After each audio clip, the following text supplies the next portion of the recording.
Hello everyone, आज मैं आपको प्लाज़ो पैंट की कटिंग करना सिखाऊंगी। तो पैंट की जो लेंथ है वो 38, कमर 34 है, थाई 26 है और मोरी जो है वो 7 इंच है। यहाँ पर हमने डबल फोल्ड करके कपड़े को बिछा लेना है सबसे पहले।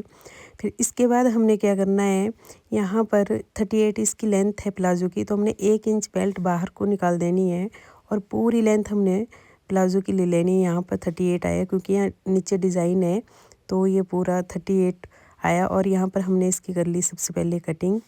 इसके बाद हमने कमर का निशान लगाना है और कमर जो है हमारी 34 है और इसको हमने 4 से भाग करना है और जितना भी निकलता है वो हमने यहाँ पर कमर का निशान लगाना है। तो ये 4 से भाग करने के बाद इसका 8.5 निकलता है, तो ये निशान हमने 8.5 पे लगाना है।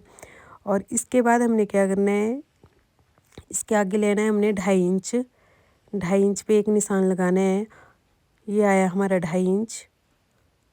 और इसके बाद हमने आसन का निशान लगाना है जो 10.5 पे लगाना है। ये मैक्सिमम 10.5 और 11 इंच पे ही लगता है। इससे प्लाज़ो की फिटिंग बहुत अच्छी बैठती है, आप एक बार ट्राई ज़रूर करना। और यहाँ पर फिर हमने थाई का निशान लगाना है। ये सबसे मेन पॉइंट है हमारा, थाई का निशान जो है, इससे हमारे प्लाज़ो ना कभी लूज़ होएंगे। अगर आपने थाई का नाप ढंग से लिया होगा तो हमारे प्लाज़ो कभी भी थाई से लूज़ नहीं होंगे। तो यहाँ पर हमने थाई हमारी 26 आ रही है तो हमने 13 पे निशान लगाना है। इसके बाद हमने 13 का हाफ़ कर लेना है। पहले एक स्ट्रेट लाइन लेंगे हम और फिर इसका हाफ़ कर लेंगे, तो इसका हाफ़ जो आता है वो आएगा 6.5। और इस तरीके से हमने 6.5 पे एक निशान लगाना है।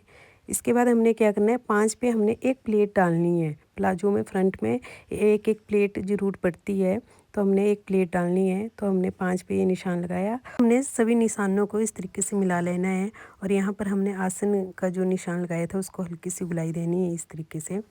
और फिर इसके बाद क्या करना है, हमने ये जो निशान हमने 6.5 इंच पे लगाया था, इसका जो हाफ़ किया था 13 इंच का, इसी तरीके से हमने नीचे जो हमने मोरी रखनी है यहाँ पर भी हमने 6.5 पे एक निशान लगाना है।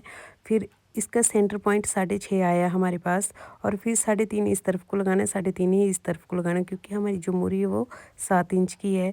तो फिर इस तरीके से हमने इन निशानों को आपस में मिला लेना है। आप एक बार ये कटिंग ज़रूर करना, आपका प्लाज़ो बहुत अच्छा आएगा, ना साइड से उठेगा। और यहाँ पर हमने इस तरीके से इनको मिला लेना है। फिर इसके बाद करनी है हमने प्लाज़ो की कटिंग। और ये जो कटिंग हुई है ये हमारे फ्रंट पार्ट की कटिंग हुई है। अब हमने बैक पार्ट की कटिंग करनी है। तो बैक पार्ट की कटिंग बहुत ही ईजी होती है। यहाँ पर हमने 2.5 इंच एक्स्ट्रा लेना है इसको और यहाँ पर हमने एक निशान ये सीधा कर लेना है आसन का। और ये सबसे मेन पॉइंट, यहाँ पर हमने 3 इंच एक्स्ट्रा बढ़ा के लेना है ताकि हमारा